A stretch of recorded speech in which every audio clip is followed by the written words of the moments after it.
Welcome to the show, Grant Cohn, Coach Noah Johnston. We're your hosts, and I want to talk about something a little bit different this afternoon. It's been a Deebo Samuel, Jimmy Garoppolo fest the last few weeks, but there's someone else very important who's kind of laying in the cut, sitting in the back of the class, trying not to be noticed, who's that main character and who also needs a big extension, Nick Bosa.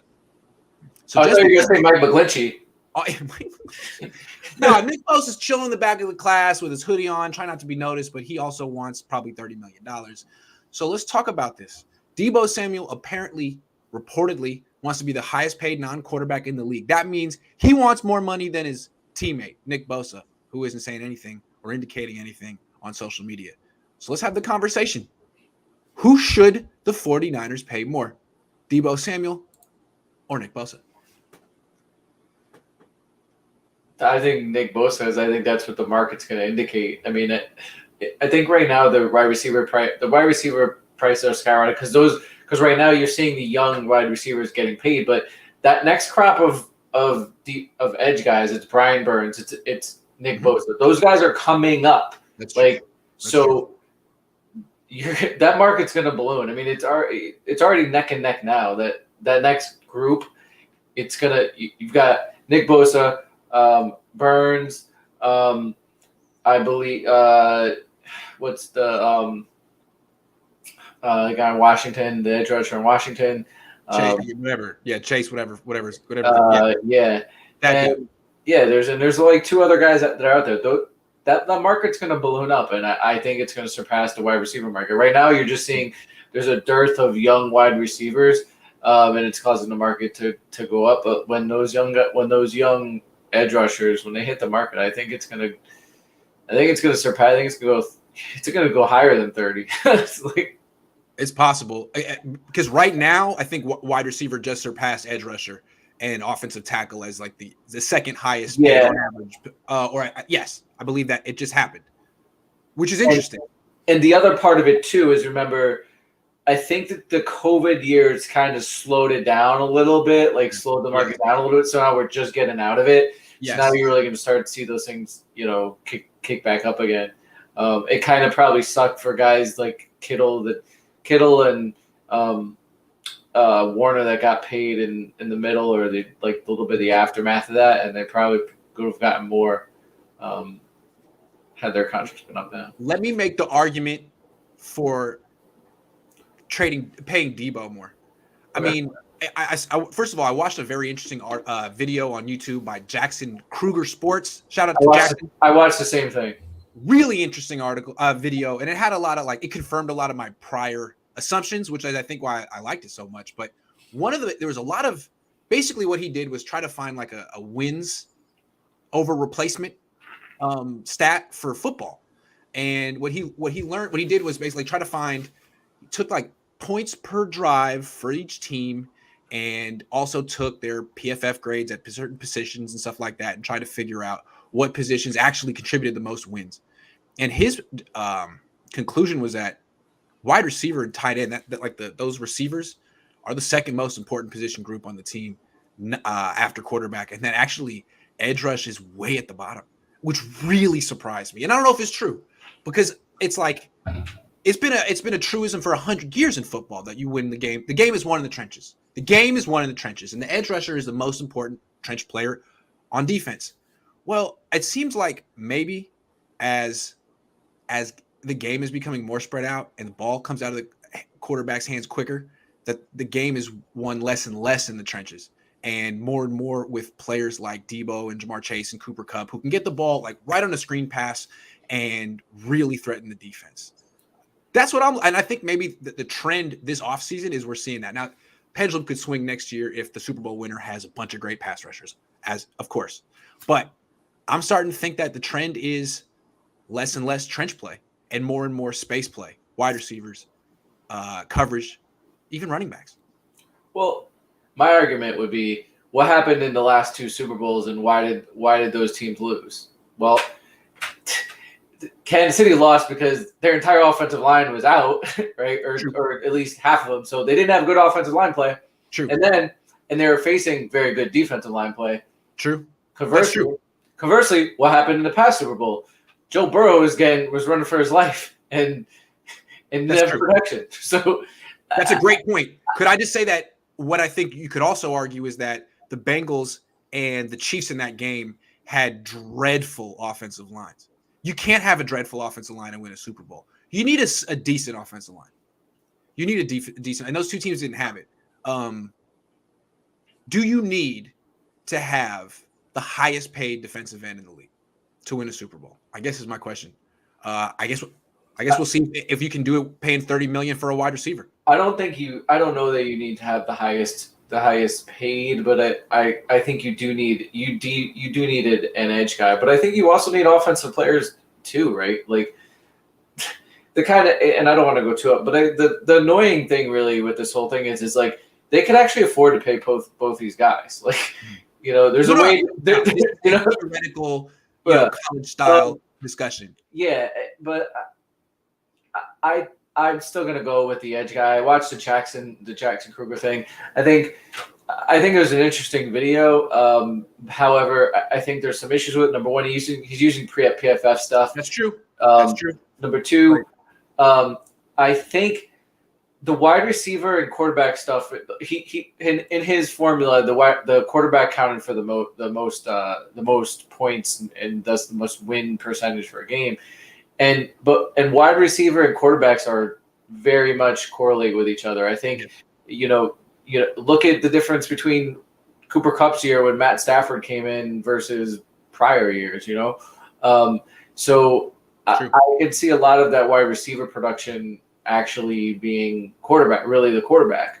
And then your quarterback is tied to the offensive line, and not just. It's vice versa in Jimmy Garoppolo and Deebo Samuel. I'm not saying you can't say that Jimmy made Deebo better. You know what I mean? No. And I think that's when he. But it goes both ways, and if it's a case by case basis, for sure, is a spectrum. I put out a tweet. That's actually a pro argument for Deebo. Like, hey, look, I had 1,400 yards with Jimmy Garoppolo. That's what I'm saying, man. That's what happened with Cooper Kupp and Jared Goff. Same thing.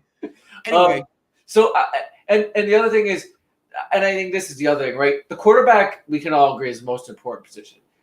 Right, and I think we've talked about it with this team. What do you need that guy on the field? So you can't have him hurt. So that's where the offensive line really, really puts it. Like, you don't want him taking more hits than he needs to take because he needs to be on the field. But hold on, like I'm coming back to like the Bengals. Everyone said the Bengals should have taken Penei Sewell, but they got it right and took Jamar Chase and kind of went against conventional football wisdom, which I think is why the wide receiver market is going the way it is. They kind of proved that, look, you can have the worst pass protection in the league, which they did. They led the league in sacks allowed, and they still went to the Super Bowl. And then they spent this offseason plugging up their line, and now it's gone from god-awful to serviceable, and now that team looks like a Super Bowl contender. No doubt. So I'm just saying. I think real quick, with Bosa, the Niners have proven they can have a top 5 defense without him. Without Deebo, that offense would probably be bottom half of the league. Well, here's the thing. Also, I'll fight back on that with Bosa. Like, if you remember when Bosa wasn't there, they had a top 5 defense. But what happens when they played one of those elite offensive, their defense turned to total crap. Like, remember when Josh Allen came to town, and where was that 49ers pass rush then? Because they didn't really have a guy that could just win and go get the quarterback. Their sacks and their defense came from effort plays and playing solid defense. When you face a guy, a dude, you need other dudes on defense to dude theory. Dude Theory. So I think it to an extent, but ultimately, team defense is only going to carry you so far, and sooner or later, you need a player and you need an edge guy to just win for you. Well, it's going to be. I'm not done with this discussion. Another factor is the injury factor.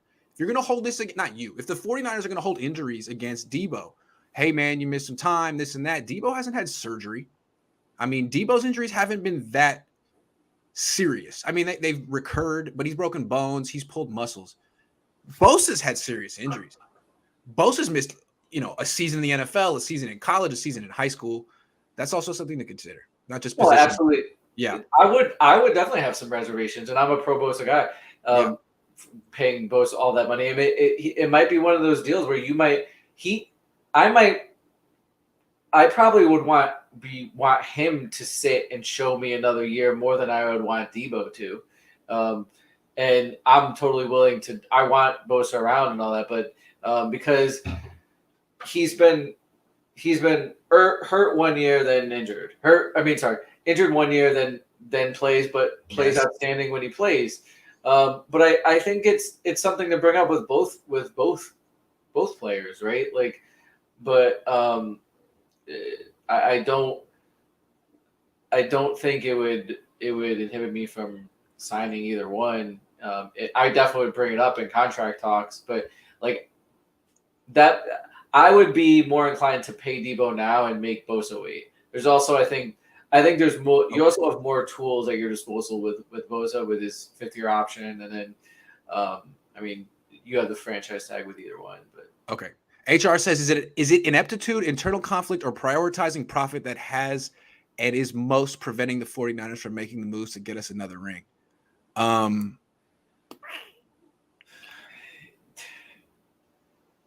going to say ineptitude that they still haven't picked a quarterback, that it's year 6 and they're still having like a quarterback drama. Ineptitude that instead of building around their Super Bowl window, which is Deebo, they're thinking about trading him. I would say ineptitude. What do you think? Yeah, I would say ineptitude, but in the grand scheme of things, we're not talking about them like they're a mess, like, right? They've gotten to a point where they've gotten to the NFC Championship, so don't take this as like they drafted Deebo.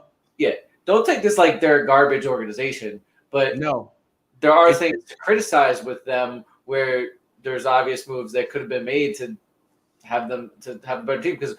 Right, the ultimate goal is to win the Super Bowl. They haven't won the Super Bowl, so they've done a good job assembling a defense. They've done a good job assembling a supporting cast on offense, especially the weapons. Yeah, they are on year 6 and haven't figured out the quarterback position. That's wild, and that's a big one. It's a big one.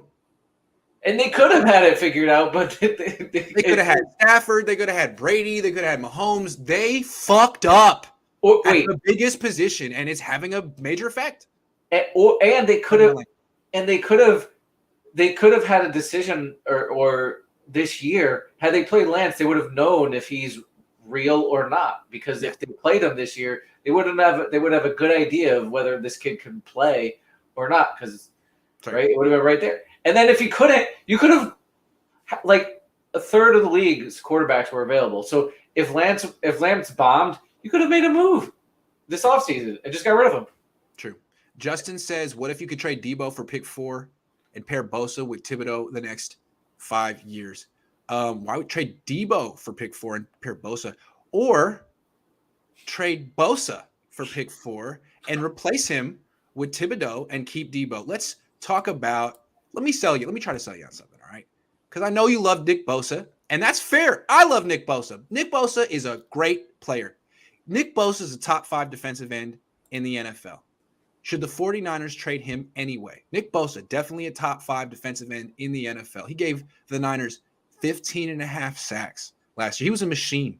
It was like 1 a game at a certain point. I think he was second in the league in tackles for losses.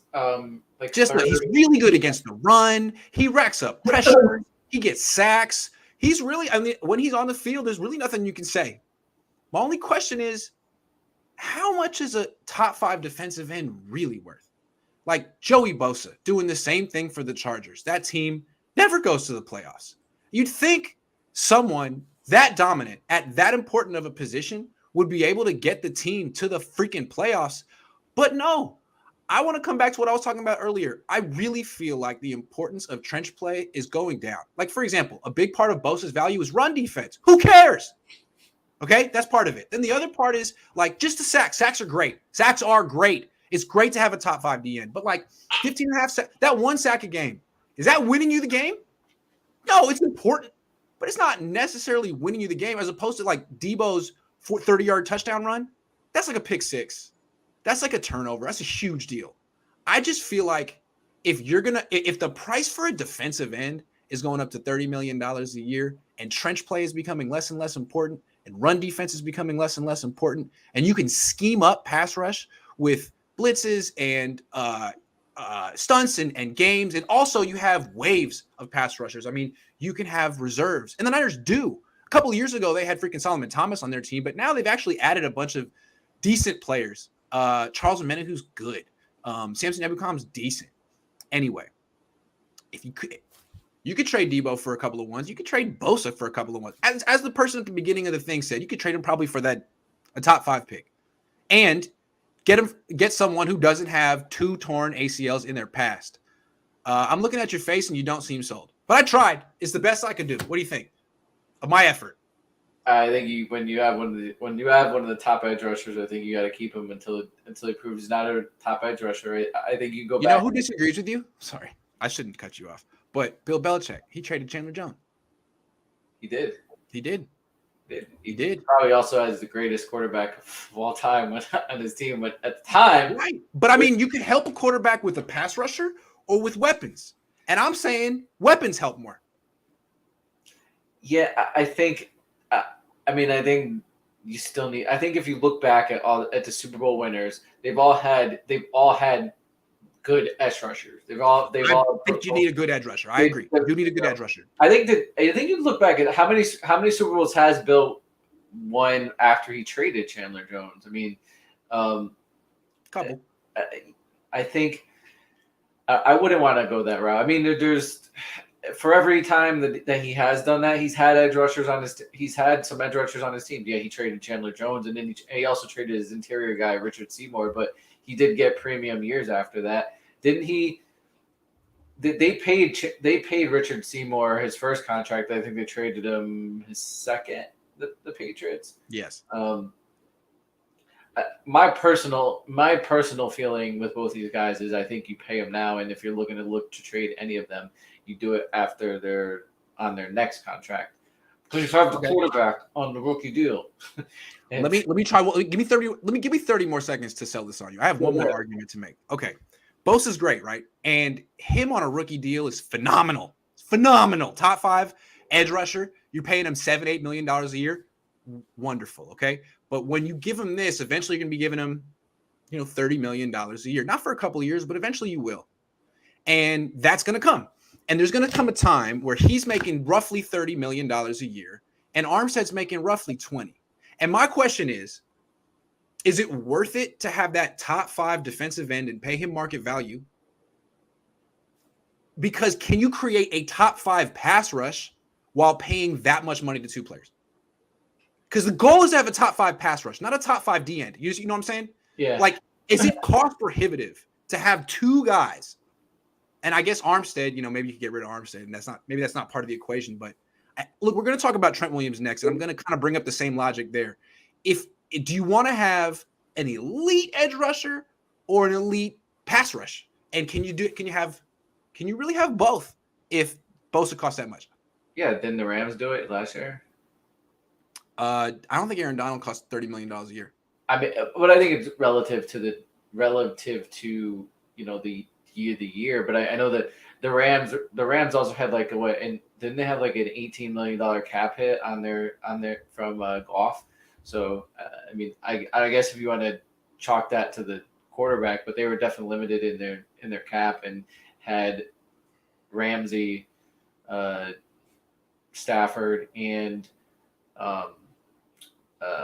Donald. His cap number last year was 14. I'm just saying Aaron Donald. 14. I'm just saying it was 14. I don't know how they maneuvered that, but maybe the Niners can do something like that with Bosa. But at certain, I'm just saying, it's like that. It's like that game where they on Twitter, they're like, assemble this basketball team, and you get this is the 5-point range, the 4-point range. You need to get 15 points.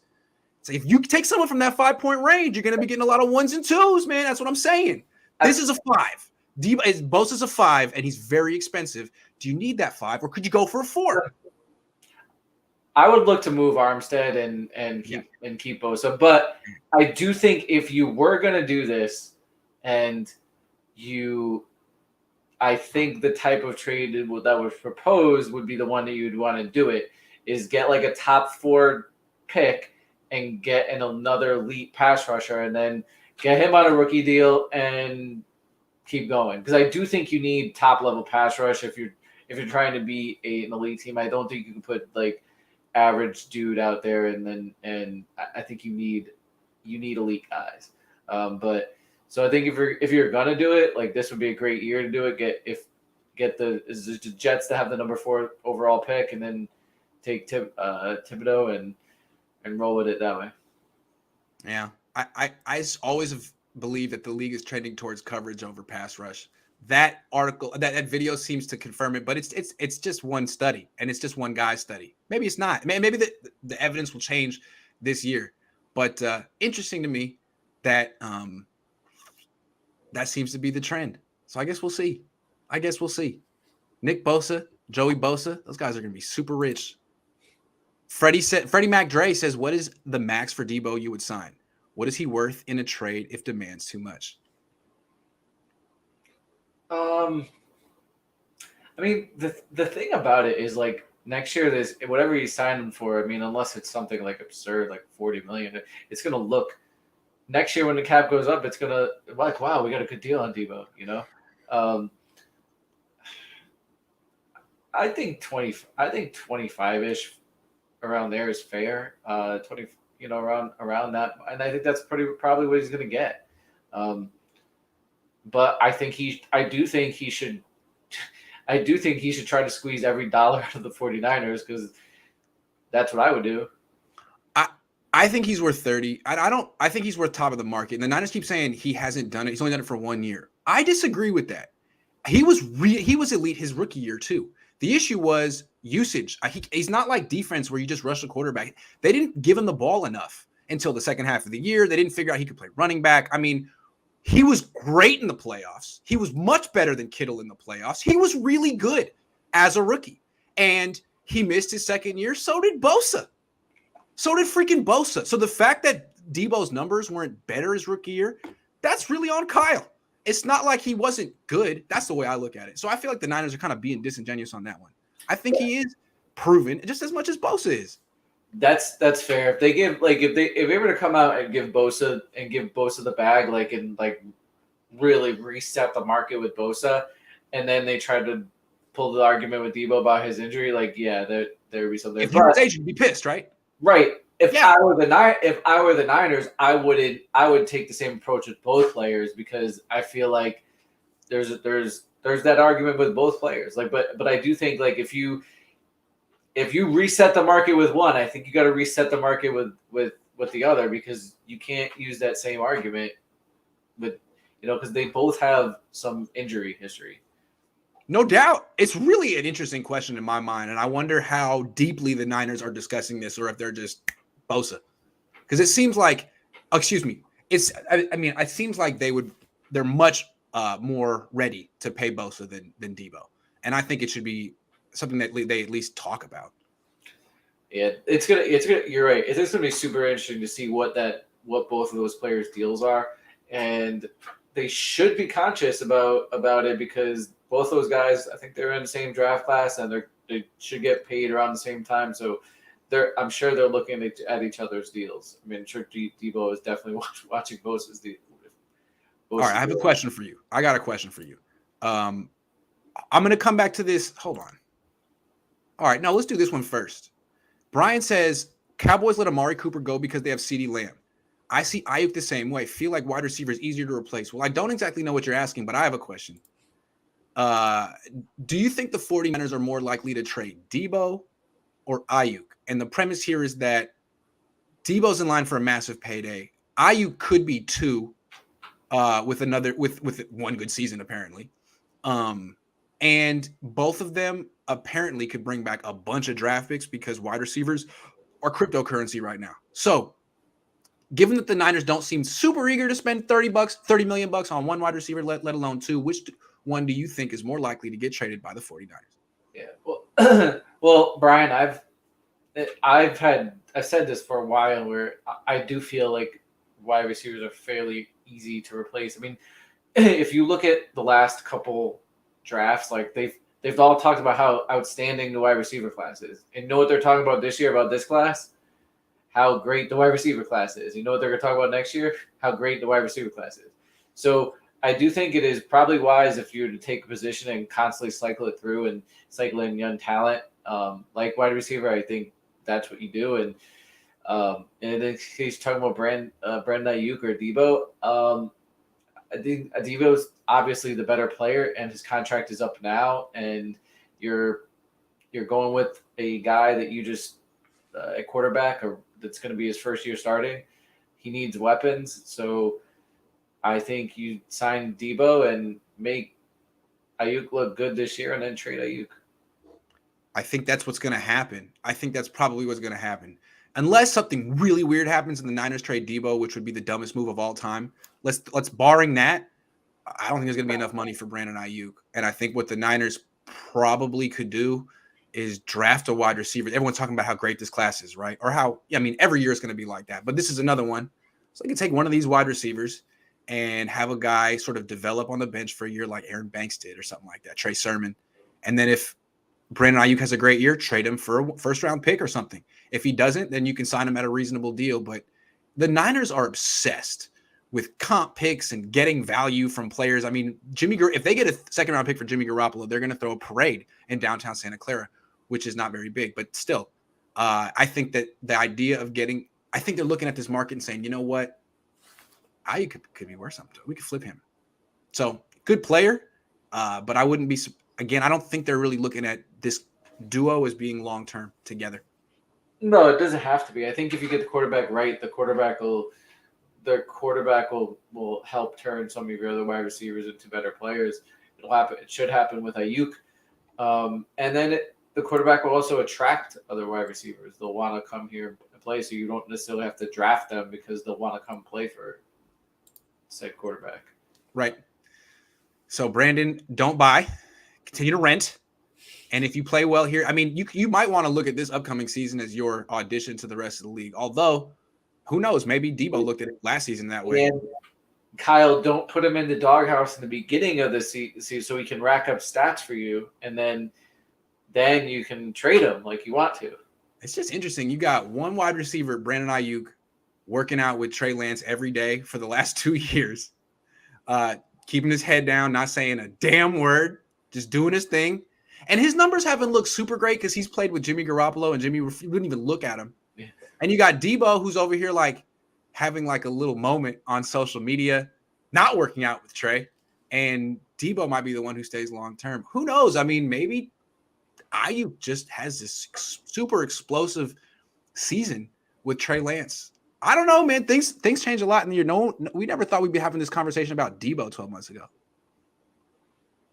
Yeah, I mean, I'm pro that. I think it's a good move. I also just think it's timing too. I think Deebo's the better player, but also right now Deebo's contract is up, and I think for me, I think I've talked about trading Deebo before, but I don't think right now if you were to do it, it's not the wise time to do it because you really want to make Trey as comfortable as possible, and he needs weapons. So I would do what you suggested is wait, trade Ayuk if you're going to trade any of them.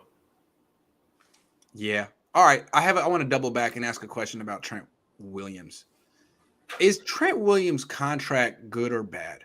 And let me just sell you on, I mean, obviously most people would say best left tackle in football. Name your price. It's the most important position. You can't go wrong there. Again, trench play seems to be getting less and less important. The Niners beat the Rams with Colton McKivitz at left tackle week 17. And the deal with the Niners right now is they have the best left tackle in football and an overall questionable offensive line, even with Trent Williams.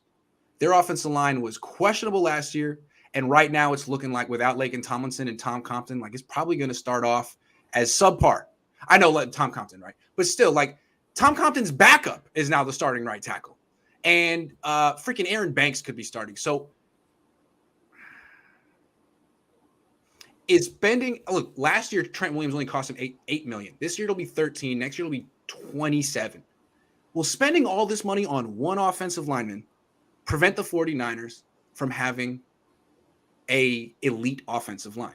Because I think that's the goal, right? I mean, why else would you spend so much money on an offensive lineman unless you wanted to be really good at that spot? No, it's not. Would there be a way, do you think, that they could get 25 million in cap space right now? Wouldn't that be awesome if they could do that? Wouldn't that be phenomenal? They'd be all over that. I wish there was an easy way, like one transaction you could do. Like, hold on, but stick with me here. Right. I'm with you, but my point is, I don't think the problem is Trent Williams' contract. I think it's what the 49ers are doing or not doing. I don't think Trent Williams' contract is preventing them from doing it. I think we just went because his cap number still is only $13 million this year. He's not that expensive yet. It'll be next year where he starts to get expensive. Yeah, and the cap will go up, and they shouldn't have their backup quarterback making $27 million on their roster, and they should be able to have cap space. Their quarterback should be really cheap. They should be having room to make moves at guard, to make moves at center, because Alex Mack isn't going to play forever. Did he even confirm that he's playing this year yet? Yeah. No, so not. There should be ways to take care of that. So I think his contract is fine. I mean, obviously, if he's injured next year, then it's a terrible contract. It's an interesting philosophy, I guess. You could say, like, look, offensive line is overrated statistically, but left tackle is important because the quarterback can't see. So as long as you're great at left tackle, you can be questionable at the other four spots because ball come out quick, the quarterback can see, he can run. Maybe that's how the Niners feel. I thought it's more like you'd be more into having a cohesive offensive line than one great offensive lineman. I mean, it almost seems like a no-brainer. That's the whole reason why I was sort of against this extension. It was like, man, are you sure the offensive line is going to be great, or is your left tackle going to be great? Because I'd rather have a great unit. But maybe that's old way of thinking. Maybe they're just like, nah, you really just need a great left tackle, and the rest can be questionable. Is that so? I don't know. Their plan is just protects Trey's blind side, and he'll just avoid everything else. Like he's got the rest on his own. Like, I don't know. Look, here's what really why I asked it. So I love this video by Jackson. You should definitely follow this guy. He made a great video. It came out last year. What was interesting is he had his own system. You could debate the merits of it or not, but at the end he made conclusions, and he said best contracts in the league, worst contracts in the league. Two of the worst contracts in the league, Trent Williams and Joey Bosa, which got me thinking. I mean, it's arguable, but using his logic, Nick Bosa is the next one up. And, anyway, you should go watch that video if you haven't seen it yourself. Something to think about. I don't know anything about math or statistics, so I can't co-sign it. I just watched it like, oh, okay, like that. Did you just give Jackson Kruger the Grant Cohn bump? Yeah, I mean, I don't think he's like hundreds of thousands of subscribers. I don't know who he is, but good video. All right, let's keep going. Enough of that. Were the Niners smart to essentially trade DJ Jones for Travarius Ward? It wasn't an actual trade, but they got about the same amount of money, and the Niners earmarked it to a corner instead of a nose tackle. What do you think? I'm going to say yes, but probably say yes for different reasons than where your thoughts are. But because I say yes as well. I think it's actually a really good move from the Niners. Go ahead. I think because of Kosaric, the Niners have shown their ability to reproduce and find linemen and been able to get production out of that position. Yeah. Interior position it's a position where you've been able to get this you can find it late in the draft. So if you're gonna do this with any position and not pay a position, I think you do it with interior line, and I think you do it with a guy where you have Kosaric who's proven he's been able to take guys and turn them out. Absolutely. Also, I just feel like, just again, major trends in the NFL. Coverage is more important than run defense in 2022. It just is. I know when you're facing the Niners, you have to be able to stop the run, but if you can't cover, your defense isn't going to be good enough. And for the Niners to finally acknowledge that, because they have a very old school way of building their team. They're still committed to offensive line, defensive, the trenches and the quarterback spot. For them to finally acknowledge that, like, maybe we should sign a corner instead of a defensive tackle, that's a big step for the 49ers. That's really good. I want to give them a round of applause. I thought Grant. I honestly was kind of surprised when we kept seeing all these reports that the 49ers are interested in corners. 49ers are interested in corners. I was kind of like, they're going to sign a defensive tackle. What are you talking about? Because you had Ambry Ward started to play fairly well in the playoffs. They're like, nah, they're good. Yeah. That's exactly where I thought they were going to go. They're like, oh, we're good with Ambry Thomas. Like, all right, we got Lenore coming up, and we'll resign Verrett. We got Verrett on the cheap because he's injured, so you come right back. And so, but I was surprised. I'm not surprised they let DJ Jones walk because I thought that he was going to get the kind of deal that he got, and they've been able to plug and play defensive linemen. So with Kocurek, so why not use that? Use that as your disposal. I think it's so encouraging because it seems like the Niners are sort of getting with the times. Because honestly, like if wide receivers are becoming the most valuable position outside of quarterback, then coverage has to go up to someone. I mean, it's a symbiotic relationship. Then coverage becomes more important as well, and run defense becomes less important. So the Niners, this makes me feel like they might draft a corner in round 2 for the first time in 20 years. I mean, it could happen. They need a nickel. They need a nickelback. They could draft a nickelback in round 2. They could draft a safety for the first time in round 2 since Jaquaski Tart. I mean, wow. That's amazing. What a development. Again, nice. I think it's great. I think it's phenomenal. How'd they figure this out? Maybe they watch your show. Maybe we're giving them too much credit yet. They could draft a defensive tackle in round 2. And we could all right. There you go. I'll take it all back. SF needs to choose which wide receiver compliments Trey the most. Probably the most explosive wide receiver usually compliments the wide receiver the most. I'm just saying. You don't want to, but the thing about Ayuk is he might be explosive. It's just that I don't think Jimmy was going to show it.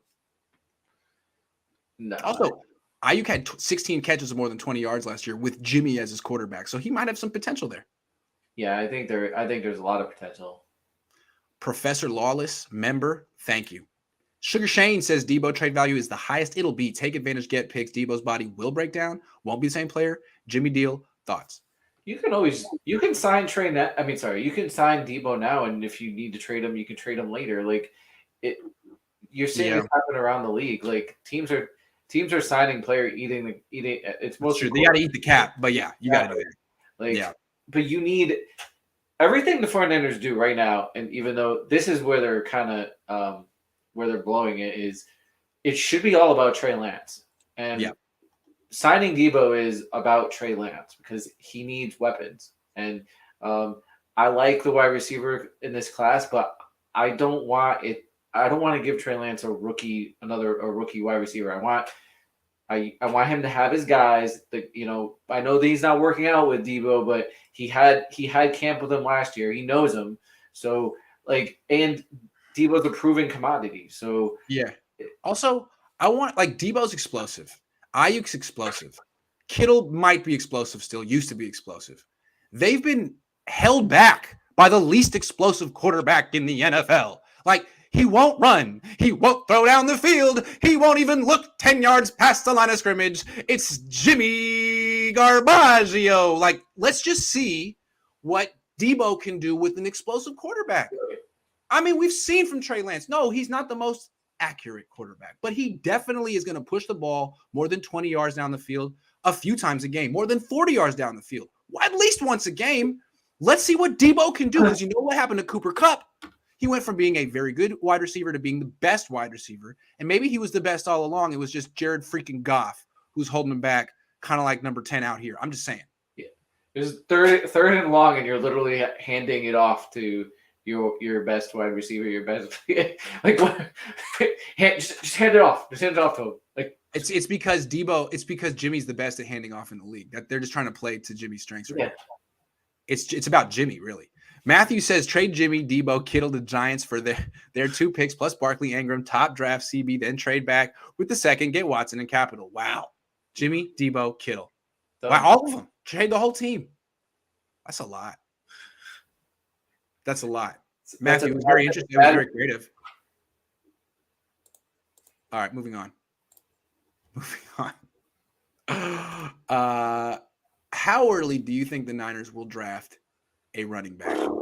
I ask it because Elijah Mitchell got hurt a lot last year, and his longest run was 39 yards. He didn't really seem to show that like Raheem Mostert burst. And although running backs are a dime a dozen, good ones are really valuable. And when the Niners had Mostert and Deebo on the same field, their offense was really elite. So, given that, do you think Kyle will splurge for the second year in a row? He might, but do I think he No, not what he should do, because I know what you think he should do. What do you think he will do? This is a prediction question. How early are we talking? Day 2? I think I could possibly see him doing like Depends a who falls. third round, maybe, or something like that. But yeah, it wouldn't floor me if he used the 61, but me neither, man. That's my hot take of the day. And if Breece Hall from Iowa State, the 3-down back with the breakaway speed and the soft hands and the route running, is there at 61, and he may not be, I don't think Kyle could resist. And I'm not saying it would even be a bad pick. Now, like really, because let me ask you, were the Colts stupid to draft Jonathan Taylor in round 2? Like, if the guy's the truth, and let's say Jonathan Taylor has one more elite season in him and then he gets hurt, was that a bad pick to get 3 elite running back seasons from a second-round pick, if that's all you get? No, but the only thing is, and I've said this for a long time, is if I know he's not coaching this year, Bobby Turner, of course. Yes, but I'm with you. The whole thing with Bobby Turner and this whole system is it's for the last 30, 40 years, they've been able to find UDFA guys, and UDFA guys they've been turned them into Hall of Famers, pros, like 1,500-yard backs, and like they've shown that they can do it. So there's not a need to use that segment, especially when you have a roster that needs other things like safety, like nickel, like positions where in the past you need to draft that high to get quality players. Right, because I mean, the Niners, did they really improve their coverage this offseason? They got better at outside corner. They got worse at safety. They got worse at nickel. Like, are they a better coverage team now? I don't know. I really don't know. It depends on Talanoa, right? Or whoever they have starting at those spots. Yeah. But look. No, Kyle has done this in the past. Kyle seems to think, and again, this Jackson Kruger thing said that halfbacks are underrated, especially good ones. Like, the top 5 running backs in the league are really valuable, is what he said. And my only thing is, but they only last 3 years, even at their best. But again, Terrell Davis was great for 3 years. He's a Hall of Famer off 3 years. If you could get 3 great years of Breece Hall at pick 61, I mean, look, as much success as the Niners have had with the late picks at running back, none of them have been durable or have lasted longer than like a season. Yeah. Just saying. So, I don't know. I don't know if I'm almost talking myself into it, man. I kind of like the idea of getting – but the thing about, if you draft a running back at 61, he has to be a 3-down back. You can't take a 2-down back. Really, you shouldn't ever draft a 2-down back. Can you draft him at 61 and then redshirt him for the year? No! Not play him. He's got to start. Let him simmer on the bench for Professor Lawless says, people might think I'm crazy, but I don't believe they ever plan to release Jimmy. Bet money they let him start, even if it is stupid. Am I crazy to me? Releasing him fixes the issue for both.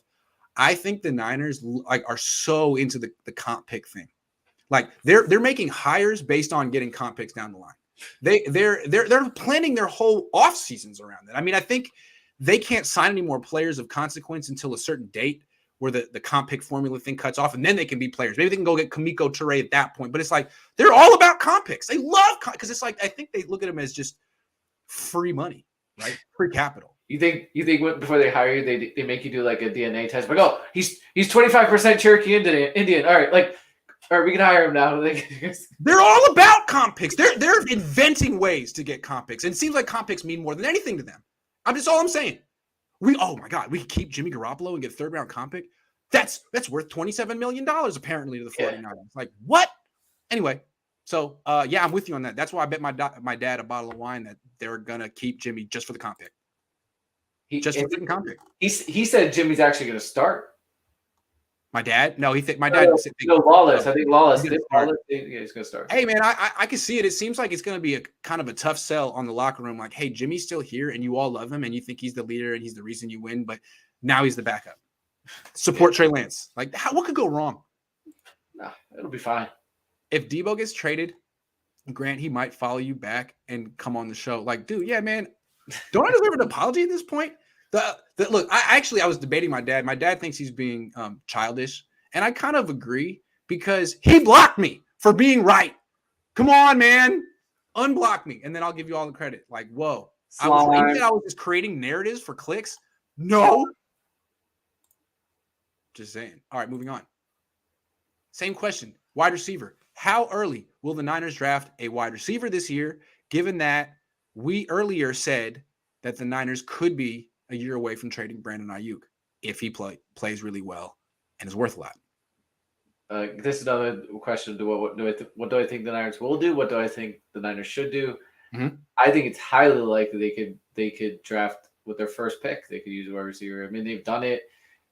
They've done it in the past. So, and Kyle played the position. So he loves it. It's his favorite. It's probably his favorite position to scout. All of it. Yeah. So yeah, I don't know if he'd take one in round 2 because it's still a 2 wide receiver offense. You know, you have Juszczyk for a reason, but round 3, I can see it, and even round 2, maybe. I mean, it's a late second round pick, but with one of those first couple of picks, I can see the Niners taking a wide receiver because 1, I think they're going to trade Ayuk if they keep Deebo, and 2, I mean, it seems like if wide receivers are worth this much in trades, you probably should be drafting and developing one every year because it's kind of like printing money or draft picks. I'm just saying, you know what I mean? It used to be everyone used to always draft a quarterback, develop them, and you can kind of flip them. Maybe you can do that with wide receivers now. It also depends who's available, right? Like if a guy that's unexpectedly is available at that 61 pick, and a guy that you just have so high on your board, and you're like, oh, we just got to take it, right? Like, I don't know, like Christian Watson, right? Like Christian Watson's available. He's so high. If he's so high on your board, you draft him. And then you're having contract issues with Deebo. What happens if you bring this guy into camp and like he's just tearing it up in camp? Does that make your negotiations with Deebo a little easier? Yeah. Yeah. You know? Yeah. What if like they drafted Watson and that connection is the truth, and you know he's just out there mossing the hell out of Charvarius Ward? Like, yeah. I don't know. It just seems like what we're learning is that these wide receivers are game changers. You can't have enough explosive playmakers in your offense. You might not have Brandon Ayuk for more than one more year. Jawan Jennings is cool, but not explosive. Why would you pass on this? It almost seems like even if you didn't have a need, you should probably take one. They're so valuable. I'm thinking they take one pretty early. I wonder if they go running back and wide receiver and both on day 2. They could.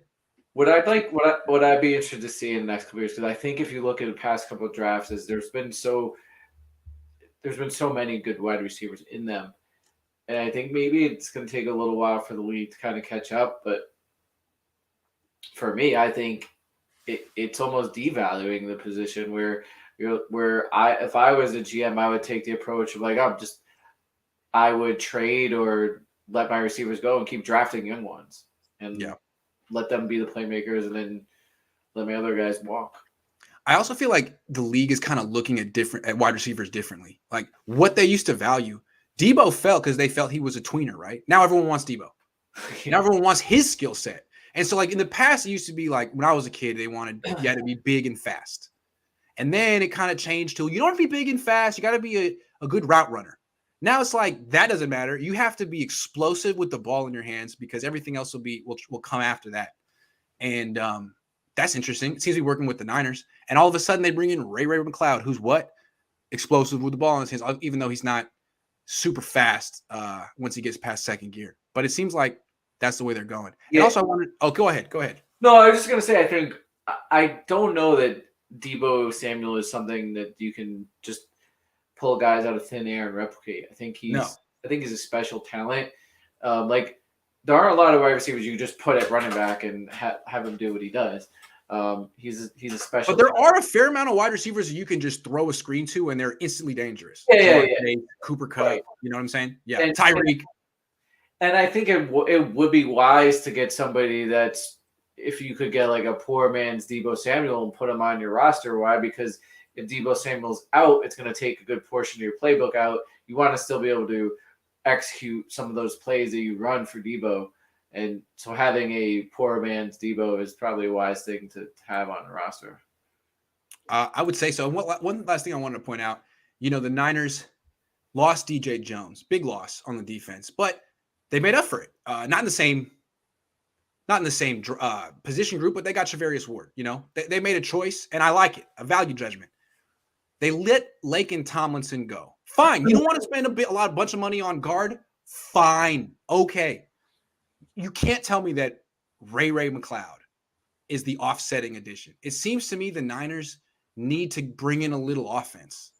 And it's not Ray, it's not Marcus Johnston, it's not Malik Turner. Like they're putting themselves in position to draft some offensive players early on. It could be offensive line, but the trend is to take weapons. I'm just saying. That just takes us to where we started. Could also be a tight end. It could be a tight freaking end. How about that? Could be. Absolutely. Trey likes to go to tight end, so. Keith says we should pay Deebo. First, the offense is stagnant without him. The year Bosa tore his ACL, the D-line still looked competent. Yeah, I made that point too. Deebo, if your agent's watching, tell him to make that point. Niners cut Jimmy Garoppolo before camp for him tanking his value. Like as soon as he can pass his physical cut. Oops. All right, moving on. Let me ask you. Compare how the Niners handed Jimmy Garoppolo the reins versus how they're not handing Trey Lance the reins to the franchise. Well, right, when he first got traded to the Niners, right, it was midseason. Then they remember Kyle held him back because he felt like he didn't know the playbook. And then finally they just kind of had to, right? Because was it CJ Beathard was totally tanking it and they were like, screw it, right? Just put him in. Yep. And they started winning, right? Yes. But the Niners were not a good team at that point. And then the following year, he was a starter. And there wasn't extremely high expectations that year either. So he got the benefit of low expectations and not having to deal with a lot of pressure. Like there's always pressure with being an NFL quarterback, and I think being the quarterback of the 49ers. I mean, there's a standard level of pressure. Right. But the bar had been lowered significantly. It was like, be better than Brian Hoyer and CJ Beathard. Absolutely. Yeah. And did they even win a game? Had they even won a game before Jimmy Garoppolo stepped on the field? CJ Beathard won a game and the Niners carried him off the field. Not really, but they partied they celebrated that win like they just won the national championship. Right. And if people remembered that year, and I think they forget because they talk about Jimmy winning games, the 49ers were losing games, so they were losing very close games. So I don't think anyone's really ever said Jimmy Garoppolo isn't like he's not a bottom, shouldn't be on a roster quarterback, or he's not a third string quarterback. I think everyone can mostly agree that he's a starting level quarterback. Or I wouldn't say that. Can you agree even if he's a high level backup quarterback? The highest. He's such a good backup. He's such a leader as a backup. I love that about him. His locker room presence. There's right, but we're saying there's a big difference between Nick Mullen. I think. There is a clear, of course. Right, and although I just want to point out because I was a Nick Mullen fan number one. The Niners did beat the Rams with Nick Mullins when Deebo Samuel was healthy. So I really feel like Deebo Samuel and George Kittle made Jimmy Garoppolo look a lot better than he was, and I'm really looking forward to Jimmy's next stop. And the Niners won't let me. We need to know. I need to know the truth about Jimmy. I think I know, but we're gonna find out, and I hope it's soon. You were covering the team during that transition to Jimmy Garoppolo, right? Yes. All right. like when they traded for Jimmy Garoppolo and then they got him and he played those 4 games coming into the next season, were there any questions as to who are the quarterback going to be? Like, were they like, oh, it's going to be, we're not really sure. We're going to go to camp and kind of let it work out. Yeah, we're bringing back Hoyer. yeah. We're bringing back Hoyer. No, I mean, for 4 years, the Niners really made it their business to not challenge Jimmy at all. They didn't draft quarterbacks. They had Beathard and Mullins. And frankly, like those guys, the fact that Mullins even ever made it interesting between the two is telling. But it was never a competition. Kyle would even say, like, Jimmy's our quarterback. He's $27 million. He's our franchise quarterback. It's not even a question. And they won't do that. It was like they were almost doing a little bit of like emotional hand-holding for Jimmy Garoppolo. Like, hey, you're our guy. You're our guy. Don't worry. They won't do that for Trey Lance at all. Right. So, okay, with Lance. They kind of did the same thing with Lance as they didn't want Jimmy to play. Now, this year they didn't want Lance to play, and they only played him when they were forced to, when Jimmy got hurt. So that's true. Okay, so that's kind of the same. But now in a transition period where it should be transitioning to also the Niners were eliminated from the freaking playoffs. So go knock yourself out. There was no pressure in those games. Yeah, right. Zero pressure. Eliminated. Zero pressure. Yeah. Lance had to come in and save the playoff run week 16. Right. If they didn't win that game, they're not going to the playoffs. No. So it's still, the Texans were still an NFL team, right? They're still an NFL team. Jacksonville beat who they beat at the end of the season and I think did they knock them out of the playoffs? Yeah. But Jacksonville beat Indianapolis. I'm sorry. Yeah. Indianapolis. Jacksonville beat Indianapolis, knocked them out of the playoffs. Which Jacksonville hadn't beaten them in so long, and they did. Yeah. So I think that's a big accomplishment. And now you're talking about going into this season. Where are the expectations for Trey Lance now? Like, they're not. The bar is not. It's definitely not here, right? And yeah, the Colts, Bay Area. So there's large expectations for Trey Lance. They haven't declared him the starter. They've got the previous starter who sitting there, which they haven't done anything with, and like they're not even supporting him publicly. Right. So let's talk about that. The expectations. How different are they compared to what?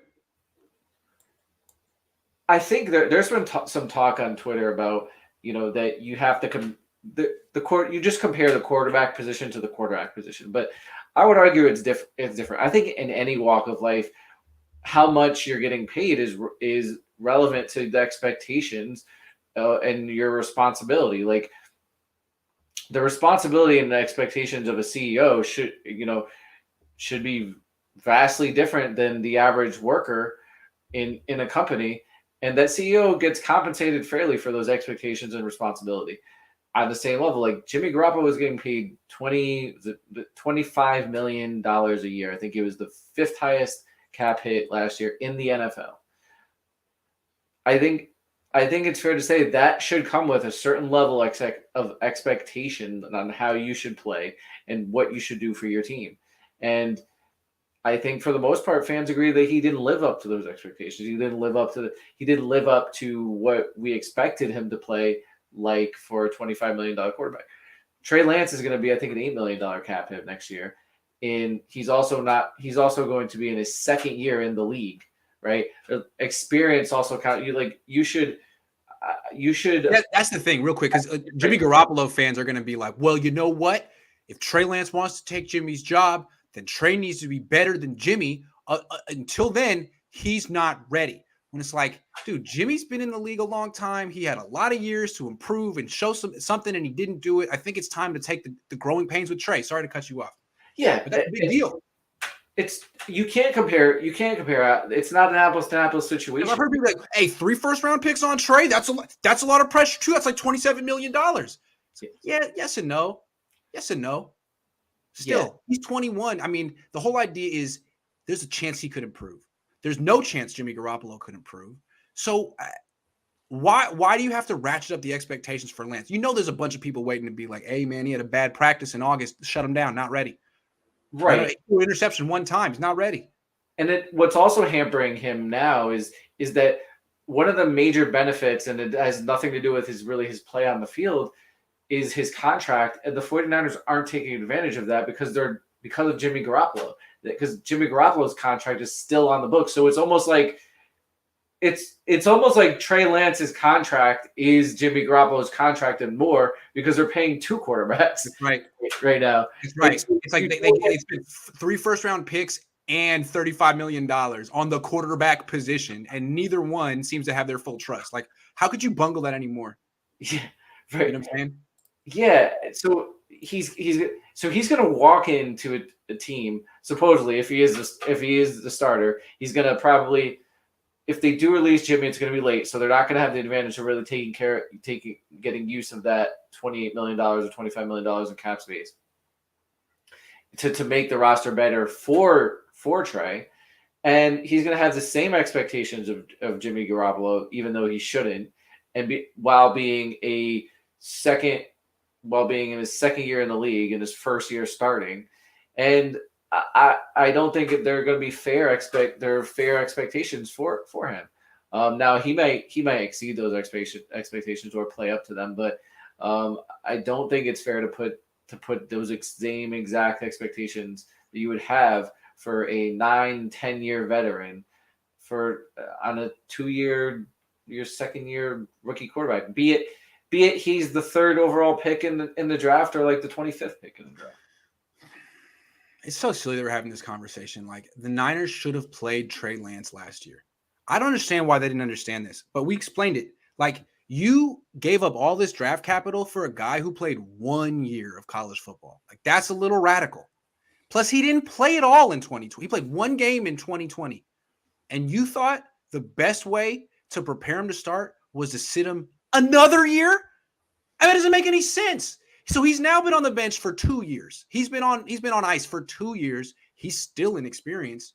The best way to get him experience was to not play him. That's what you're telling me? Doesn't make sense. So now, like, this year that's going to happen right now, this year right here, should have happened last year. Yeah. Should have freaking happened last year. It's like, oh, they accomplished so much last year. Did they? Second place in the NFC. Yes. You didn't even win your division. Like, there's no banner you could possibly hang from that year. Whoop-de-freaking-do. This should have happened last year. Wouldn't you feel better about this team? Let me ask you a question. If they had even just missed out on the playoffs, but Trey Lance got better every week, and by the last 2-3 weeks, he was just shredding teams. Like, he looked like one of the best. He was the best player on your team. He wouldn't have been good enough because a lot of people have been like, Jimmy Garoppolo would have went undefeated and won the Super Bowl and the Super Bowl MVP. Jimmy would have done better. I'm telling you, it's going to happen all year. Oh, yeah. Trey Lance won. Jimmy would have won better. Yeah, and you know what's crazy? I thought about this, Greg, with Jimmy is people say that Jimmy Garoppolo's best attributes is leadership. He makes everybody better. Okay. Yeah. But then he's the reason that Jordan Willis blocked that punt because Jordan Willis was inspired by Jimmy Garoppolo's leadership. But then the same people will say, "Oh, the reason why they lost because those guys didn't play well enough to." Yeah, where was Jimmy's leadership on that one? Right. How come Jimmy's leadership didn't catch that interception? Yeah, Jaquan Carr dropped. Jimmy's leadership should have caught that. Yeah, Jimmy should have willed them to make all those plays. Like what? Like. But they don't say that. So if Jimmy's superpower is to make them better, then shouldn't you fault Jimmy for not making them better to win games? How come Jimmy's leadership didn't play better defense in the NFC Championship game? Jimmy's leadership totally fell apart on defense. Usually it's good. Usually Jimmy's leadership is a lights out top 5 defense.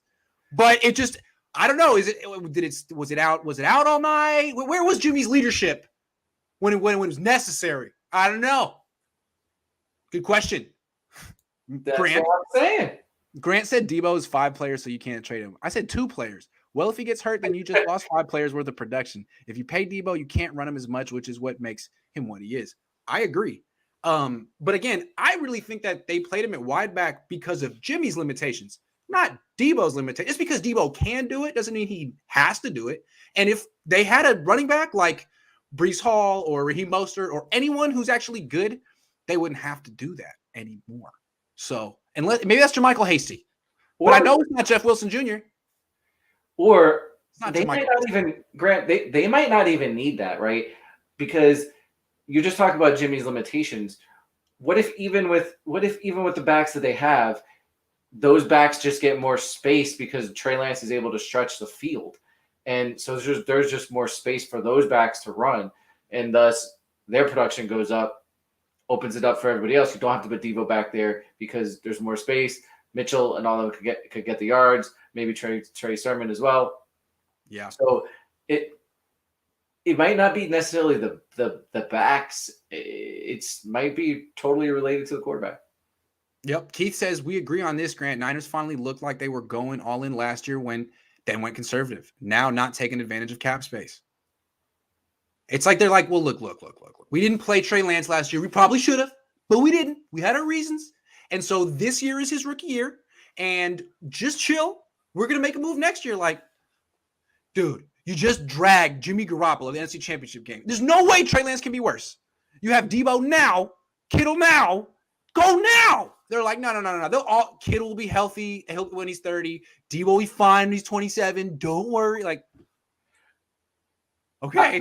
I'm not saying this can happen, but if it did, like theoretically, if the Niners somehow managed to get a first-round pick for Jimmy Garoppolo, would you eat your words and be like, yeah, okay, guys, you did the right thing? Held on to Jimmy Garoppolo. Yeah. But that's not going to happen in any universe. Not going to happen either. I just absolutely. I will eat crow. I will eat an actual crow, but it's not going to happen. Right. Okay. So same applies, and they got a second. Is it worth? I wouldn't eat a crow, but I would like eat something that I wasn't particularly fond of. You know what I'm saying? Yeah. Okay. Yeah. Third round pick. You're not eating anything. Like boneless chicken wings. I would have some. Third round pick. You're not eating anything, right? No. Yeah. No. I'll just have dinner that night. Yeah. I'm on the same page with you. I'm on the same. Yeah. So if you're holding out for a third round pick. Yeah. And they're gonna like celebrate if they get it. It's like, dude, you should have got that third round pick years ago. Yeah. What? Yeah, great, sweet. You couldn't have got this before free agency. Nice. Anyway, well, I think I'm out of things to talk about today. Did Deebo tweet anything recently? I'm blocked. Slime. He might chill. He might chill for a minute until the next wide receiver gets paid. I feel like he's not getting himself more money, but maybe he is. I don't know with the social media stuff. Probably not. I heard through a source that the Niners would have given him $30 million had he not blocked me. But since he blocked me, that's the test. That's the test. That's what I heard. Multiple sources, 18 sources said that. Yeah. Have you heard that he could walk that back by coming on your show? I did hear that. 19 sources say that he'd be good if he came on the show. Late to the show, do you consider a Deebo trade for one of the Jets' top 10 picks and maybe some late rounds? Get a top corner, Gardner Stingley. I'm team give Deebo Samuel $85 million per year. So I probably not, but I'm just saying, I wouldn't trade him. Would you trade him for both the Jets' first round? Real quick, the reason the Jets are in the market, are like looking to trade all these picks for wide receivers, is because that guy's not in this draft. Jamar Chase, Deebo Samuel, not in this draft. They're good ones, but I mean, if that guy was there, the Jets would be like, we're going to take that guy. So the Jets also have a second-year quarterback. They drafted a first round, second overall quarterback last year. You said he's going to be Aaron Rodgers. Yeah, I did. Look at you, coach. They drafted him last year. He needs weapons. So, and what the established weapons, but the 49ers are in the same situation, right? Like, that's the Ali G, established weapons. So I didn't do that good. Yo, big up. Yo. I was Ali G for Halloween in 2004. I had the whole get up, the whole thing. What's your favorite Ali G episode? Feminism? The feminism one? That one. Yeah, that's a good one. Or the one where he does the ice cream glove with Donald Trump. Yeah, the ice cream glove. Now here's a statistic. Ali G before us. I don't know if you could do that anymore, but anyway, that No. probably not. Anyway, guys, if you don't know about Ali G, you can search him on YouTube. Yeah, if you're younger than 30, you probably don't know about Ali G, but you know about Borat, so it's the same guy. It was the original. Borat was like a spin-off. Like the show was the Ali G show, and he would have little things where he was Borat and Bruno, which were also very funny. Was it two? Were there 2 seasons? It wasn't a long show. No, it wasn't. 20 years ago. Didn't run that long. I forgot about it for phenomenal show. That's back like when Jackass was out too. Great show, man. Bam Margera. I remember being in high school, in middle school, watching him beat up his parents, being like, "What? How about Wild Boys?" Remember? That was also good. Yeah, that was also good. But I mean, Jackass came out when I was in like 7th grade. Can you imagine? 13, being like, "Wow, you could just smack your parents in the face and get on TV. Wow, bam, it's amazing." I used to box in Las Vegas and respect you and your dad's opinion. I think you and your pops should do a segment where y'all talk about boxing. I couldn't keep up with my dad. He's been to all the fights that matter from like 1975 to 1998. But I try. I watched a lot of fights on YouTube. I've done that. Never been to an actual boxing match, so I'd like to do that. Go for it. Tom Green was the funniest show ever. I wasn't a big Tom Green fan. Wasn't a big Tom Green fan. Wasn't a big Conan O'Brien fan. Conan, I always felt that guy tried like 11 times too hard to be funny. That was just me. I thought the best thing Conan did was he with the Triumph the Insult Comment Dog. Would you ever see that guy was funny? Yeah. That was on Conan's show? Yeah. I remember seeing it on like Kazaa clips when in 1999 where they were 2 minutes to get past, but I didn't know there was okay. Conan's totally redeemed for having Triumph the Comedy Dog. Yeah. What was his whole bit? Like that's a really nice something for me to poop on. Is that what he would say? Yeah. For me to poop on. Yeah. And he would go to like I think there was a Star Wars movie out at that time or something, and he went to like the premiere, and then there's like people dressed up as like Darth Vader. He's like, is that the button to call your mom to come pick you up? Okay. Before we one last great show from my childhood, middle school, the Andy Milonakis show. You remember the Andy Milonakis show? I do remember. Okay. Because he started off on the Man Show, which has been canceled retroactively, but it was Jimmy Kimmel, Adam Carolla, and they would have this segment where they have Andy Milonakis, who was like 35. He just looked like he was 14, and he would go up and ask people really inappropriate questions on the street. That was hella funny. And then he had his own spin-off show that I thought was underrated, Andy Milonakis. I'm just saying. Did you see? I think there's a fairly recent video of him, of Milonakis. He must be 50. Spitting bars. Really? I'm not surprised. He used to have a pretty good Twitter account. I don't know what's up with Andy Milonakis. Maybe he'll come on your show. Andy Milonakis. All right. Well, that's our show. I don't know what we were talking about the last 5 minutes. Thanks for watching, and I'll see you later. See you, Coach. Later, guys.